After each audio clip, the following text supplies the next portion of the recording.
Hello there.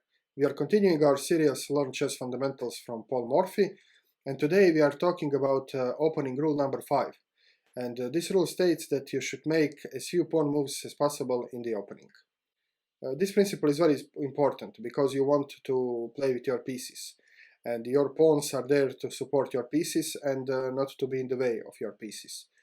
So you should move your pawns as long as they allow for the development of the pieces. And then the pieces should develop, the pieces should play, and the pawns should remain mobile, but not in the way of pieces, and not taking time for piece play. Let me just show one silly hypothetical game. Let's say that you play your opponent a casual game, and he says to you, you know what, I will do nothing. I will just move my knight to and fro, and you can do whatever you want. So what would you do? Well, first you will play the logical opening move, e4. He keeps his promise, so he doesn't do anything. Then you will play something like d4, maybe, to open all your pieces. He still doesn't do anything. Then you can play bishop c4. Then you can play queen f3. He does nothing. And queen f7 is checkmate. So you see that even if black does nothing, even if he allows you to play 4 moves, whichever 4 moves you like, you will still follow this principle. So you will move your pawns to control the center, to open the pieces, and then you will try to find opportunities with your pieces. So this is just one cute demonstration why this principle is there in the first place. Okay, let's now demonstrate this principle in a real game. We will analyze the game played between James McConnell and Paul Morphy. This game was played in New Orleans, 1850. It was probably a casual game, and Paul Morphy played as black here. So let's go into this game, and we'll see what happens if one side makes too many pawn moves here. So Mr. McConnell played e4, he opened the game, and Morphy decided to play French defense, so he played e6. Usually he would play e5 here, but okay, this time he decided to try something different. White plays d4, and Morphy plays d5, so this is the idea of the French. This e-pawn is now supporting d5 pawn, and the threat is on unprotected e4 pawn. White plays what's now called advanced variation, so he just advances his e-pawn, he plays e5, and Morphy plays c5. So the logic behind this move is when you want to challenge pawn chain, then you should do this from the bottom. So instead of attacking e5, you should attack the bottom of the chain. So this is what this move does, attacks d4. And this is still today playable. This is one of the almost main sidelines of the French defense. So white plays c3. This is also playable. Black develops knight on c6.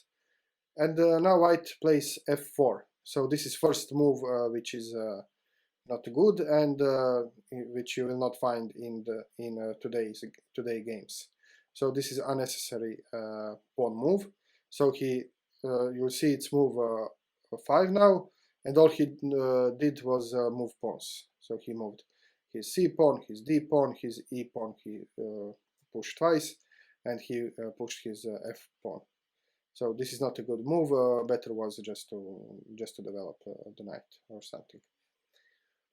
Okay, black plays queen b6 now. So this is one of the ideas of playing c5 is to play d6, queen d6, and the idea of playing d6 is to attack this d4 pawn. So since c5, everything is about d4 pawn. So now you can see many attackers on this pawn. White plays knight f3 now, and black develops his light square bishop by playing bishop d7. Now he already has some plan and some ideas in mind, so he wants to occupy this C file, which will soon be open or at least semi-open. So Morphy sees in this position that this file will be opened soon, and he wants to control it. And like I mentioned before, Morphy's style of play and of opening was first to develop one side, one wing, and then another wing. So in this game, he decided to open first the queen side. So this is why he developed all his queen side pieces, and then he will develop his king side pieces. This was his style of play. And now white plays another pawn move, a3. His plan is to play b4 and to break on the queen side. And of course this is not a good move, because now you see all white did was move his pawns, and he developed only one piece. In the meantime, black develops his pieces, so he continues his development, knight h6, now eyeing for f5 square, and from f5 again making pressure on this d4 square. So this development has much sense. Now white continues with his plan. He plays b4, and now Morphy just attacks the center. So c takes d4, white responds, capturing, c takes d4, and rook c8. So now this file is opened, and the rook is ready to join the attack. Bishop b2, developing the bishop and also protecting this d4 pawn, which is obviously a target. Knight f5, so continuing with the pressure and also with development, because this knight didn't do much here on the rim, and this f6 square was unavailable, so this was the way to develop the knight. Queen d3 now. I don't really understand the meaning of this move. I guess he just wanted to develop his queen, to put his queen closer to the center of the board, but this blocks this bishop, so I don't think this is a good move. It is a developing move, so he is developing his queen, but on a little unusual manner, but okay. And this move is weak also because it allows for some combinations and some very forcing moves. So in this position, you can see that black has a great lead in development. So he has 4 pieces very active. Is to 5 if you count this rook, and you should count this rook. It's a very strong rook. So black has 5 pieces active and ready to attack, and white has only 3 developed pieces. Also white king is on the center. There is one file open, so everything looks like a good opportunity to start the attack from black. And when you have a lead development, then this is temporary advantage, because if black now would do something passive, let's say play bishop e7 and then castles, the same thing could be done by white, and soon white will be developed, and the disadvantage would just be gone. And so black needs to think in this position how to take advantage of this temporary advantage he has. And the speed is here of the essence. So if you are in this kind of position, you have to think tactics, you have to think sacrificing material, whatever it needs to just take advantage of your better position. And Morphy, of course, finds a very nice combination here. So he decides to develop his last piece with a check. Even if this means sacrificing the piece, the variation is forcing. So bishop takes b4 check. Now a takes b4, and knight takes b4, attacking the queen. So now you can see that Morphy is very active. So he can put his bishop, his queen is active, his rook is active, his knight is coming. So all black pieces are now rolling in the attack. And he did sacrifice some material, but not much, because he gave a piece for 2 pawns. And according to classical chess tables, a piece is worth 3 pawns. So it was not even much of a sacrifice. and he gained really a lot.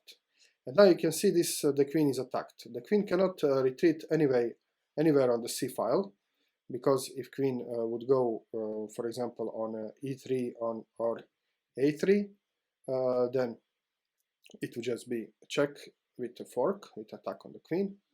So these two are out of the question. This is out of the question because obviously it will just be captured. And if queen goes to b3, then again this check comes with a discovered attack. And this knight on c2 is protected. So all these squares are out of the question, so queen has to move somewhere else. If queen would move, for example, on d1,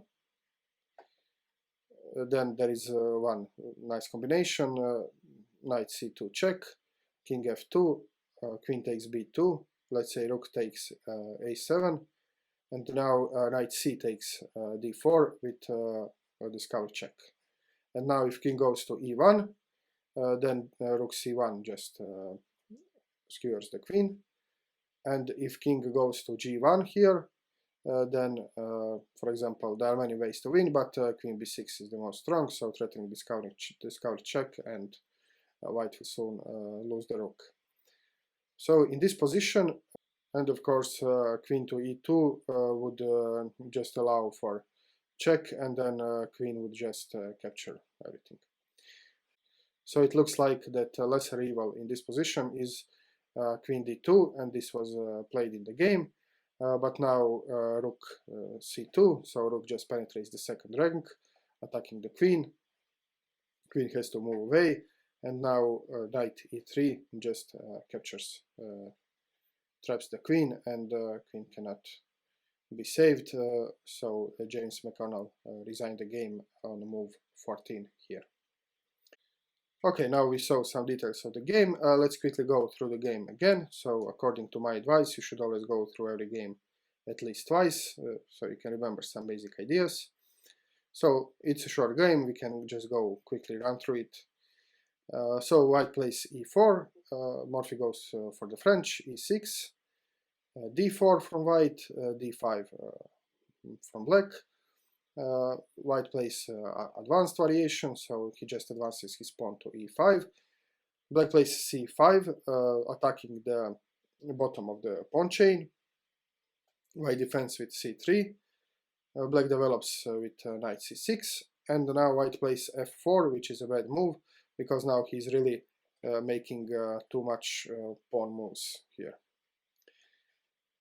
Queen b6, so idea is to pile up on this d4 square, and also queen is now active on the queen side. Knight f3 from white, so just developing, and bishop d7 from black. And now Morphy likes to develop one side of the board and then another, so he developed all his queenside pieces, and this c8 square is now ready for the rook. So once this position, this file opens, he will have the control over the c file. White plays yet another move with the pawn, a3, planning for b4, but completely neglecting the development of his pieces. Knight h6, now Morphy develops his kingside, and the plan is to move the knight on f5 and again making pressure on d4. White continues with his plan, b4, and now Morphy attacks the center and opens the c file. So c takes d5, c takes d5, and rook c8 now seizing the open file. Bishop to b2, developing the bishop.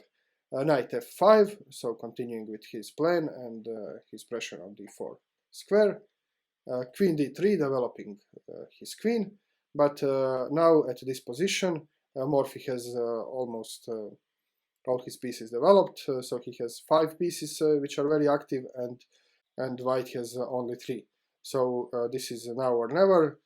He has to think if he can somehow take advantage of this superior position, or if he doesn't, then white will in the next 2 or 3 moves be completely developed, and this advantage would disappear.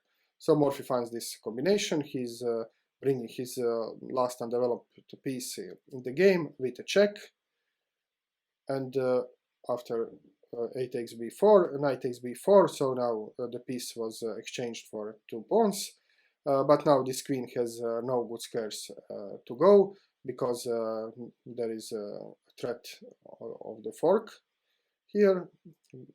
If queen would make a wrong move, so queen basically has to go to d2, but now this rook becomes very strong, so rook c2, penetrating the second rank, attacking the queen. Queen has to move, and now this knight just comes to e3, trapping the queen. So queen has no space to retreat, and this is checkmate to queen, and James McConnell resigns on move 14. Okay, this is it for today. I hope you will find this game useful. I think it's a very good demonstration of this principle, and also on how you should think to exploit the situation in which your opponent makes many pawn moves and you have a lead in development. If you like this video, then please click the like button, subscribe to my channel, leave the comment below, and see you soon. Cheers.